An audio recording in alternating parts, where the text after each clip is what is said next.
Jergens Lotion and Woodbury Soap present the Louelle Parsons Show.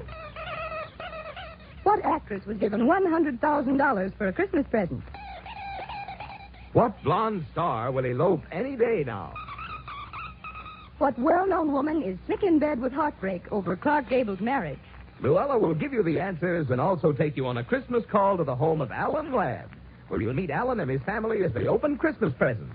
Brought to you, transcribed from Hollywood by Woodbury. Woodbury. Woodbury. Beauty soap. For the skin you love to touch. And for soft white hands that love to caress. It's Jergens, spelled Jergens. And now your Jergens Woodbury reporter, Luella Parsons. Hello from Hollywood to all of you, and I'm sure you've all had a wonderful, happy Christmas. And now let me give you some big news. 2 hours ago, Cary Grant and Betsy Drake were married on a ranch near Phoenix, Arizona. Howard Hughes, Cary's closest friend, flew them there in his private plane. They'll return after a one-day honeymoon. I told you on my November 27th broadcast, Cary and Betsy would marry at Christmas time. Well, they made it on the nose. Joan Harrison, the woman producer, who was Clark Gable's steady girlfriend, up to the time he married Lady Sylvia Ashley, went to pieces the day after the news broke. A doctor was called to give her a sedative. Only 48 hours before Clark's marriage, they had dinner together, and everyone in Hollywood thought she'd be the next Mrs. Gable. I guess she thought so, too. Marilyn Maxwell, blonde actress, and Andy McIntyre, cafe owner, have already bought their wedding rings. They'll elope any edition and be married with a double ring ceremony. Marilyn, who used to be a very good friend of Clark's, is the one girl who isn't carrying a torch. I'm sorry to have to tell you that Gloria Graham, last year's Academy nominee, and Nick Ray, well-known director, are divorcing. He's spending Christmas with his family in Wisconsin, and Gloria is here with their baby. Oliver Schwaber, attorney, will file next week. Greer Garson kept a transatlantic telephone line open all day today from London so she could talk to her husband, Buddy Fogelson, in the New York hospital as often as she wished. It cost her a small fortune, but Greer explained this was her Christmas gift to herself as well as to Buddy. Nice Christmas present for Dorothy L'Amour. She settled her RKO contract out of court and received a down payment of $100,000. The remainder of the contract will be paid over a period of 2 years. In her suit, she claimed RKO dismissed her when they learned she was expecting a baby.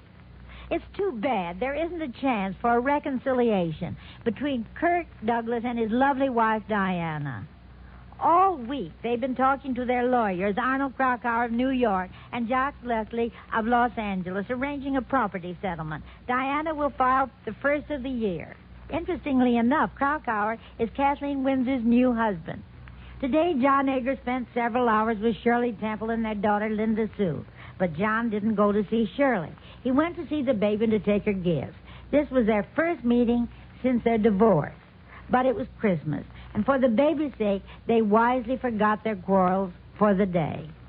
Here's a very amusing Christmas story.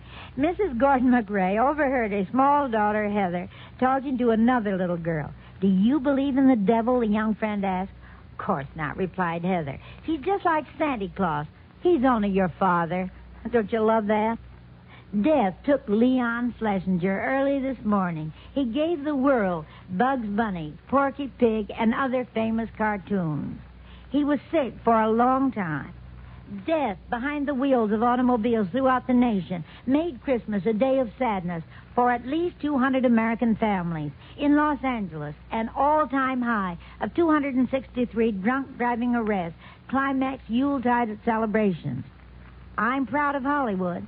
Out of 30,000 motion picture people, only one was involved in a traffic accident or arrested for intoxication. This is an example other Americans might well follow during the New Year's festivities. Don't let death take your holiday.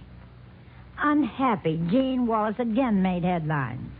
Clad only in lace scanties and a red coat, she ran into a parked automobile and spent Christmas Eve in jail. Now, I'm afraid Jean will never get Francho Tone back. Such action is no way to win back a husband and family. Phil Silvers, who went home to his mother-in-law after he and his wife, Jo Carroll Dennison, separated, has now gone back to his wife. Silvers and Joe Carroll reconciled very publicly at Ciro's Friday night at their Joe E. Lewis opening so that the whole world could see them holding hands. Isn't it nice? I'll be back in a moment to let you have a peep into the Allen Ladd home at Christmas time. But first, here's Marvin Miller. Well, by now I'm sure all your gifts have been opened and the tinsel and tissue papers are put away. Incidentally, we hope there was a giant bottle of Jergens lotion tucked in the toe of your stocking. Jergens is so wonderful to have. It makes hands so smooth, so soft, so caressable. And you want your hands to be that way, particularly during the holiday parties, don't you? So if you didn't find Jergens lotion in your stocking, get a bottle soon. It's Jergens. It's Jergens. It's Jergens. It's Jergens. The hand lotion women love best. For soft white hands men love to caress. It's Jergens, spelled Jergens. And here is the talk of the town. For this Christmas Day broadcast, I'm taking you into the warm and wonderful Hollywood atmosphere that those of us who live here know exists, but which we hear too little about. I spent this Christmas morning at the home of Alan Ladd. You all know Alan in the movies, a fierce young man, usually with a gun in one hand and a blonde in the other. Well, let me tell you, that's an act. The real Alan is a devoted husband and a very good father, just as our Bing Crosby, Bob Hope, Gary Cooper, Dana Andrews, and many other stars. My special reason for visiting Alan this Christmas is because it's the first Christmas that he and his wife, Sue, and their 4 children have all spent in their new home. So here I go, ringing their doorbell. Well, Merry Christmas, Louelle. Merry Christmas, Alan. Come on in here. Let me have your coat. Well, Merry Christmas, Louelle. Merry Christmas, Sue. I'm Carol Lee, remember? Good heavens, how you've grown. I'm Laddie, Miss Parsons. Have you seen our tree? Laddie, this is a real pleasure. You know, you're usually away at school when I come calling. I'm always here, aren't I, Miss Parsons? Yes, Alana, you always are.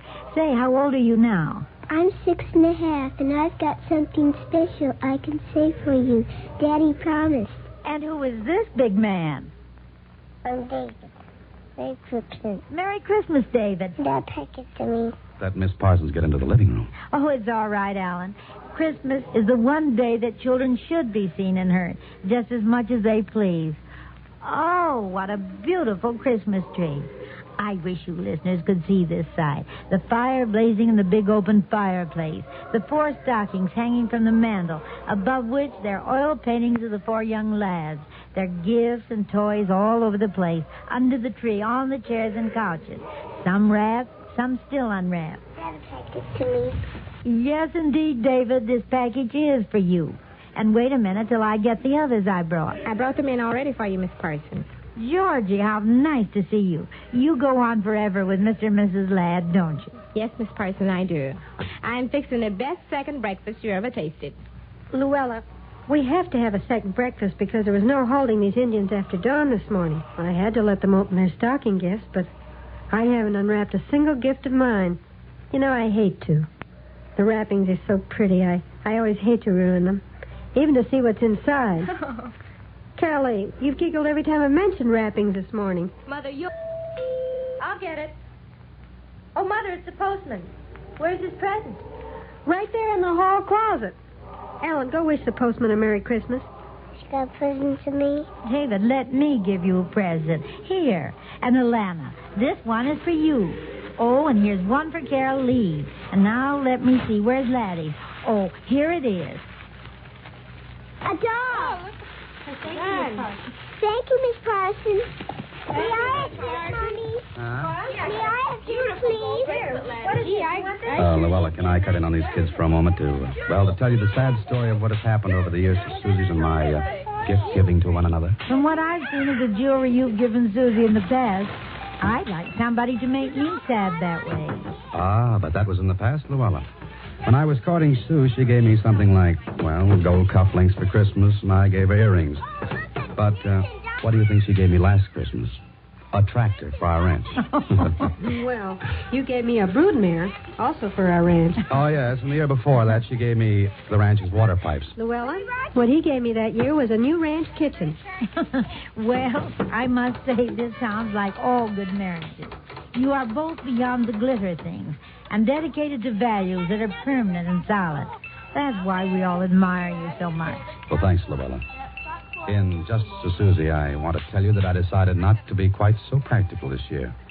You see, this wife of mine is just a little Christmas crazy.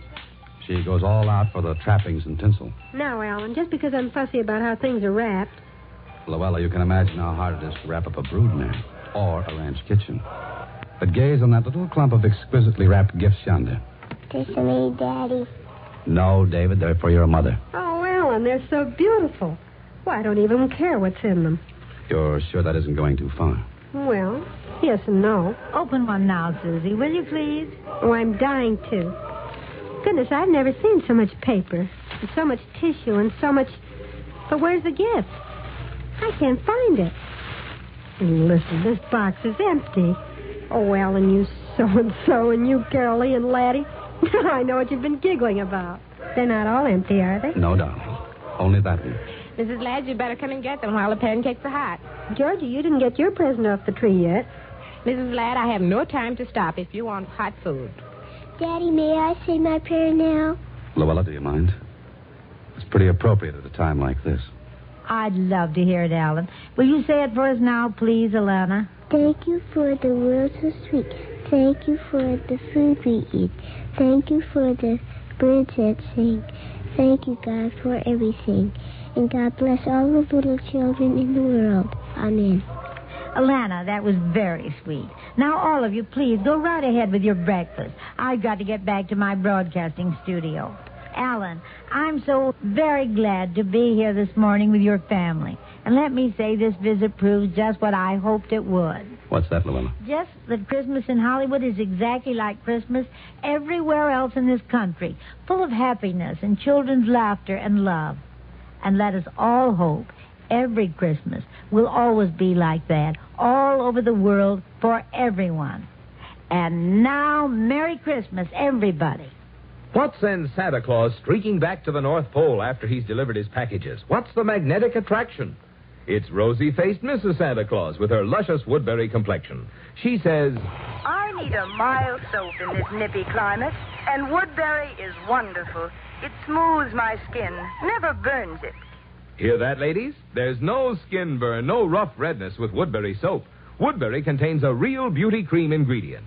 Give your skin a Christmas present. Start Woodbury soap facials tomorrow. Woodbury. Woodbury. Woodbury beauty soap. For the skin you love to touch. For a lovely complexion, remember to buy WOODBURY. And here is last-minute news. And now my last-minute news is to wish you all a very Merry Christmas and to say how very lucky we all are to be celebrating the holidays in this wonderful country. That's all for tonight, but I'll see you next Sunday when I'll present my selection of the most promising newcomers for 1950. Good holiday weather isn't always good complexion weather. Those biting winds and nippy weather that make holidays more fun make dry skin even drier. Bring tiny, thirsty lines to your face. But you needn't worry if you use Woodbury Dry Skin Cream regularly. Peniton, that marvelous penetrating ingredient, helps Woodbury go down deeper, bringing the rich benefits of lanolin to your skin. It's a wonderful aid to thirsty skins. Try Woodbury, the cream of dry skin creams, for a smooth complexion in rough weather. And now the makers of Jergens Lotion and Woodbury Facial Soap wish you the happiest, the heartiest Christmas you ever had. Good night. Preceding program was recorded and transcribed. This is ABC, the American Broadcasting Company.